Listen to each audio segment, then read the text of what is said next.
All right, I know it is January 2025, so I'm a little late to the game here, but I did just start this YouTube channel, so bear with me on that. But I am going to do my 5-star reads of 2024. So I'm going to share with you all the books that I gave 5 stars in 2024, and I will insert pictures of each one, but I'm going to use my iPad so I can look at Goodreads so I remember what I said about each one. So the first book in 2024 that I gave 5 stars to was I'm Glad My Mom Died by Jennette McCurdy.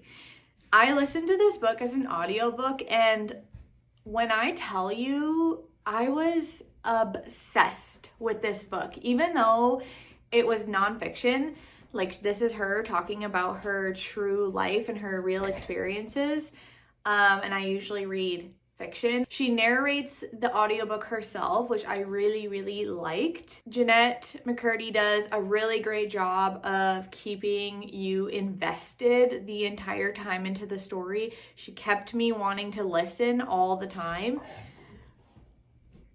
My dog is doing something weird over there. If you hear that smacking, that's her tail. Are you done?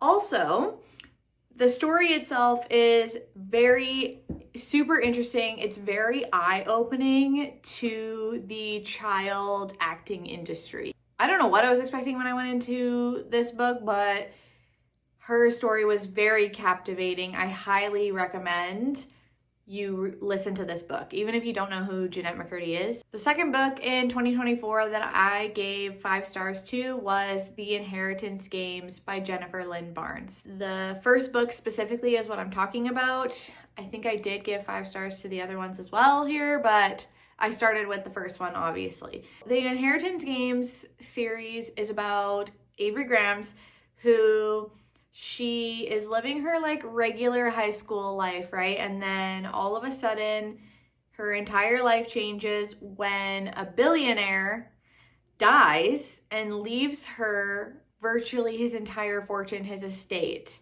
But she doesn't have any clue why. Like, she's not related to this guy. She's completely perplexed when this happens. In order for her to receive her inheritance, she has to move into this mansion, the Hawthorne mansion on this estate. And basically this billionaire who has passed away and gave her this fortune was super obsessed with riddles and puzzles. So the entire house is filled with riddles and puzzles and secret rooms and secret passages. And it also is still occupied by members of the Hawthorne family as well. So she has to kind of navigate that dynamic as they're all super pissed, obviously, that they were not left the fortune. There is also a love interest involved in this story. I really liked The Inheritance Games because I love books with puzzles, trials, games, whatever it is, mysteries, because as I'm reading it and the character is trying to figure it out, I am also actively trying to figure it out in my head. So it's very engaging for me. Okay, the next book that I ended up giving 5 stars to in 2024 was actually the second book in the Inheritance Game series, which is called The Hawthorne Legacy. And then the third book in the series is called The Final Gambit. And I gave it 4.5 stars, but I'm still going to include it in here because basically this entire series is a 5-star read for me. I just gave the first 2 books 5 stars and this one 4.5 because I liked the first 2 just a tiny little bit more. I can't off the top of my head now recall what I didn't exactly like about The Final Gambit, but overall, whole series, 5 stars. Okay, when I read this book, at the time in 2024, I gave it 4 stars on my Goodreads, and I would like to retract that, and I think I actually need to change that to 5 stars. So I'm including it in this video, but it was The Housemaid by Freida McFadden. I read this book when I went to Palm Springs and I was on vacation and flew through this freaking book. And I remember we were all hanging out by the pool outside at our Airbnb, and I was like sitting and reading in my chair and everybody else is hanging out doing their thing, but I had to know what was going to happen in this book. This book really did captivate me and keep me glued to it. So yeah, I do want to go back and I'm giving it 5 stars. The next book is The Resort, and I'm sorry if I butcher. I'm not even going to say the author's last name. You can just read it here off of the picture, but first name, Sarah. So The Resort, 5-star read. I was obsessed with this book and it was not what I was expecting at all.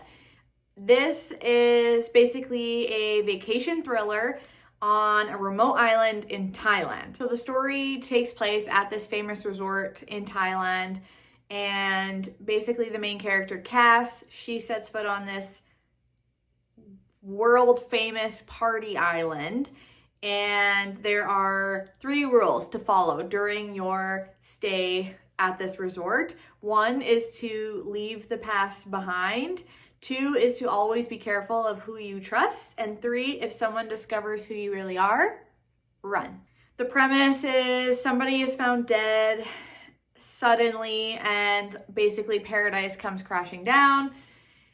But it's actually not the first mysterious death to occur on the island, and it's not going to be the last. It is seriously so good. I don't want to say too much to spoil anything, but I do remember when I was reading this, it is twists and turns all the time. It was crazy. The next book that I gave 5 stars to in 2024 was Darling Girls by Sally Hepworth. This book follows Jessica, Nora, and Alicia, who all grew up in a foster home together, and they had the same foster mother, which is known as Miss Fairchild in the book. And they live on this little estate and basically were given a second chance at having a happy life with Miss Fairchild. But their childhood is not the fairy tale that everyone thinks that it was. There was a lot of rules that Miss Fairchild had. You find out that Miss Fairchild is not maybe as nice as she is given off. They end up being able to escape from this foster home when things kind of start to go south. However, later on in their adult life, a dead body is found underneath the foster home that they grew up in with her. So they all have to end up returning to the estate. And yeah, it just, shit goes crazy. It is a fast-paced, page-turning thriller. I highly recommend, if you like thriller reads, to check this one out. Another 5-star read for me was Good Girl, Bad Blood, which is the second book in A Good Girl's Guide to Murder. I'm sure you have heard through the book talk community what this series is about. And I don't know what it was about the second one, because I think I gave the first one 4 out of 5 stars, and then the last one I didn't love as much, but the second one, 5 out of 5 stars. Okay, and then in 2024, I finally finished the ACOTAR series, and I read A Court of Silver Flames, and I gave it 5 stars. I felt like this book really took me through a lot of ups and downs. I loved that Nesta and Cassian finally had their time to shine. However, I did get frustrated with Nesta resisting him so much. I was like, damn girl, just go for it. But I know it's a part of the slow burn narrative. I was just frustrated. Anyways, I did find myself, I guess, at points trying to skim through it because it's a long book, okay? So at parts I was like, okay, like let's get going here. But nonetheless, I still gave it 5 stars. Also though, I also didn't love that Nesta's big moment in battling in the blood right was kind of overshadowed by Feyre going into labor. Plus I felt like the end of the book, it did wrap up quite quickly in comparison on like how long it took to get there. But those are just minor details. So I still gave it 5 stars. Another audiobook that I gave 5 stars to was Down the Drain by Julia Fox. It's 5 stars, period. That's all I'm gonna say about it. Go read it, go listen to it. Another great audiobook narrated by the author himself was Beyond the Wand, Magic and Mayhem of Growing Up a Wizard by Tom Felton. 5 out of 5 stars. I am a huge Harry Potter fan, so naturally I had to read this. Well, I listened to it. Tom discusses what it was like to grow up being a part of the Harry Potter franchise and what it was like working with many of the other cast members involved and with the films. However, he also does discuss much more personal details of his life growing up and his struggle with mental health. And I felt like through his writing and sharing his personal story, Tom participated in lessening the stigma around mental health greatly with this book, and rehab and therapy as well. So this was really, really great read. Even if you're not that big a fan of Harry Potter, I would still recommend it, honestly. Obviously, Fourth Wing is in here. I mean, I gave this 6 out of 5 stars. This was a ride, okay? I was so obsessed with this book. I thought about it night and day. I'm pretty sure I was having dreams about dragons. I loved the whole concept of the book. I loved that it kind of reminded me about Hunger Games, with just the dynamics and conflict between some of the members at the school. Xaden quickly became one of my new favorite book boyfriends. Rebecca Yarros really knew what she was doing when she gave us this character. The plot, the dragons, the characters, the actions, I loved it all. And also, I rarely, like basically never, cry or tear up reading books. Maybe I'm not reading the right books. If you have books to recommend to me that will make me cry, put them in the comments and I'll give them a shot. But I was so invested in this story and these characters that, spoiler alert, if you haven't read this book, zip past this part quickly. But I was devastated near the end when Liam and his dragon, if you know, you know. Like, I don't understand why we had to lose the angel that was Liam. I definitely had a book hangover for like 5 business days after reading this book. I didn't end up loving Iron Flame as much. I gave it 4 out of 5 stars, but as we all know, the much anticipated release of Onyx Storm is coming out right around the corner here. Probably right when I'm gonna put this video out, it will probably already be out.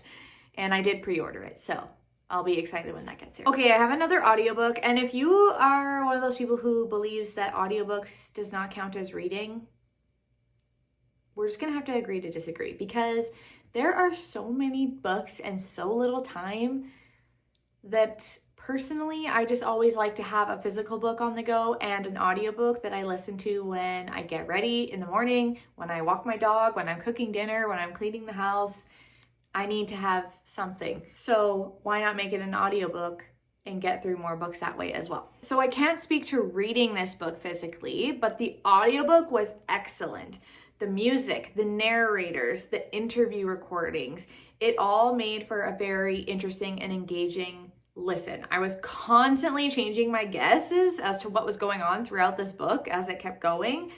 And the fact that I still have no idea what the actual truth is from what happened in this book, I think says it all. Okay, next we have the first ever Elsie Silver book that I have read, Wild Love. And this was a 5-star read.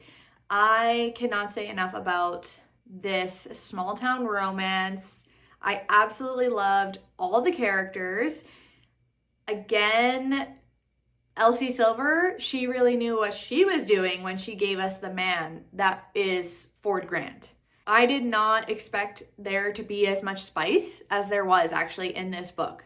Not that I'm complaining, okay? I'm not complaining. I found the plot of the book to be uncomplicated and simple, but also very adorable, easy to read, enjoyable. I ate it up like a delicious little snack. I really enjoyed Elsie's writing in this book, and I really enjoyed Ford Grant. Okay, next up we have Dearest by Jackie Walters.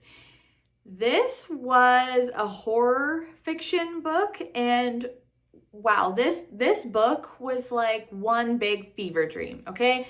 Jackie Walters' imagination and writing are both so amazing. I was able to picture this story in my mind for the entirety of the book, like I was watching a scary movie. I devoured this book.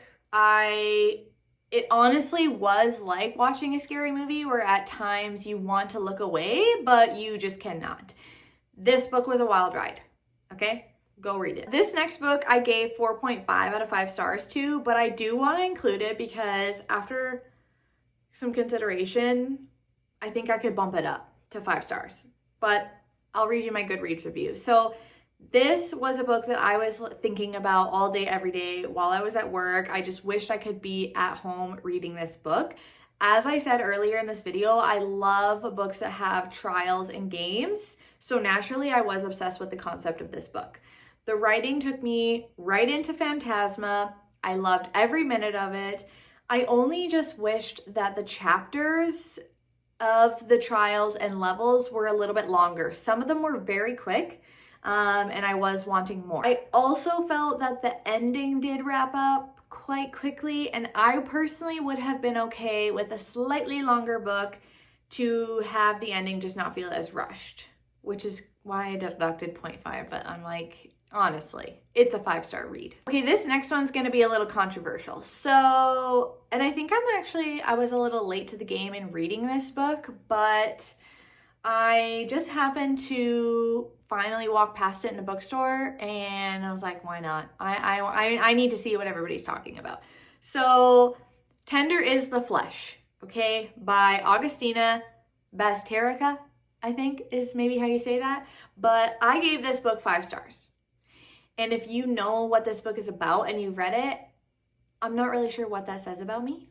But anyways, this book was disturbing to read, don't get me wrong, but the fact that Augustina's writing was able to make me feel such strong emotions, I think really says a lot. It's like a dystopian horror story where all the animals have been infected with a virus that makes it so you can't eat or consume their meat, otherwise you will get infected with said virus. So basically they've had to kill off majority of the animals to exist, and to fill the gap in the meat market, they start to breed and farm humans for meat. It is as crazy as it sounds. Like, if you're thinking to yourself, this sounds messed up, it is.